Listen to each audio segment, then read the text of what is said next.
guys, welcome back to my YouTube channel. May bago na naman tayong vlog. Ang gagawin natin ay mag-print tayo ng kaputi, yung ito. Yung kaputi. Ang ginawa ko guys ay 'di ba yung kaputi ito nakabalot pa to ng plastic.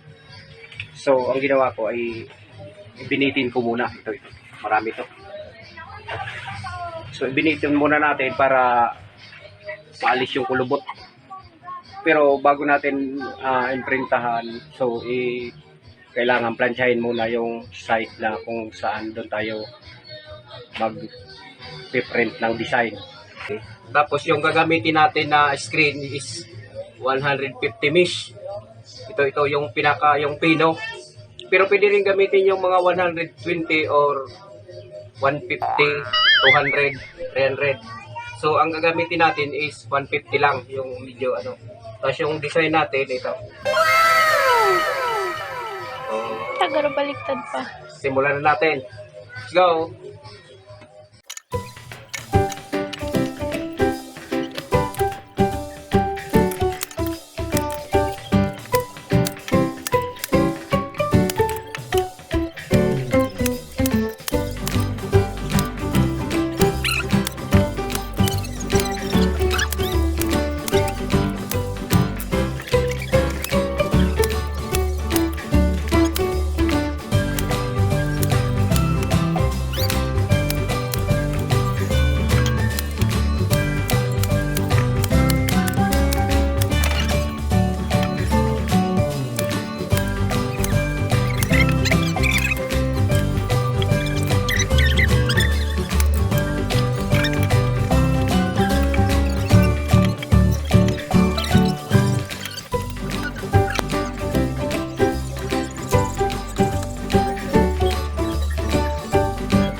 Ganito ko pala guys, nilalapat yung yung kaputi kapag nagpe-print ako ganito. Maliit lang na parang mesa na kailangan nakabitin yung kaputi para lapat yung pag-printahan natin na kung saan siya ang tama ng design, kung saan siya dapat. So ganun lang. Para kahit marami, nakabitin pa rin siya. So, at madali nating mailalapat yung screen. So, ganun lang guys. Sa ink naman, yung gamit ko palang ink is yung vinyl paint. So, pag bumibili ako ng vinyl paint, hindi automatic na magagamit agad siya. Hindi kailangan lagyan natin ng reducer para hindi siya malapot na talagang malapot. Hindi siya magbara sa screen ng agad nagbabara. Kasi madali magtuyo to eh. Ilang seconds lang tuyo na agad. Kaya dapat hinahaluan natin ng reducer. So, ganun lang po. Kailangan lagyan natin ng reducer.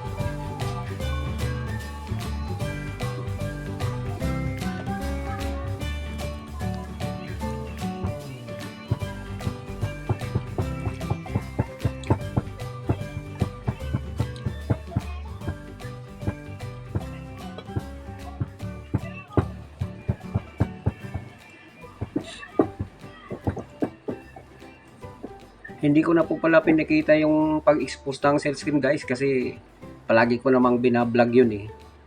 Kaya ito na, naka-ready na agad yung cell screen. So, yung text pala nito is baliktad kasi naka-selfie yung camera natin kaya baliktad yung text. Pero okay naman siya. Hindi naman siya baliktad sa tamang picture, tamang video. Nilagyan ko muna ng papel kasi baka merong butas or mali yung or sabog yung ink. Kaya prinin ko muna siya sa papel. Pero okay naman siya. Kaya ito na guys. Yun lang po. Maganda naman yung labas. Tsaka pantay naman yung natin. So, ganun lang po. Maraming salamat guys.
Ayun guys, tapos na siya.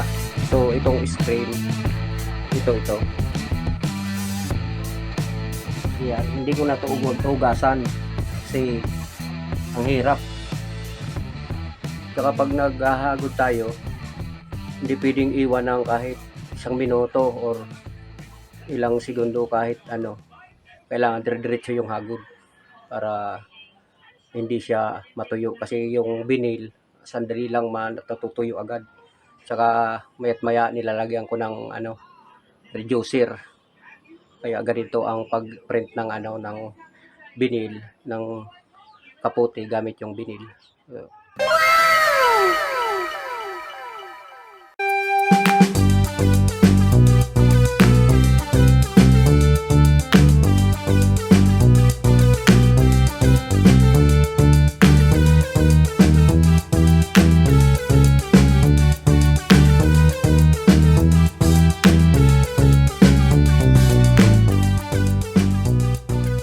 Ayan guys, tapos na. Maraming salamat guys sa panonood. At kung bago ka pa lang po sa aking channel, huwag kalimutang mag-like, subscribe, at pindutin mo na rin ang notification bell para maging update ka sa mga bago kong video i-upload. Thank you.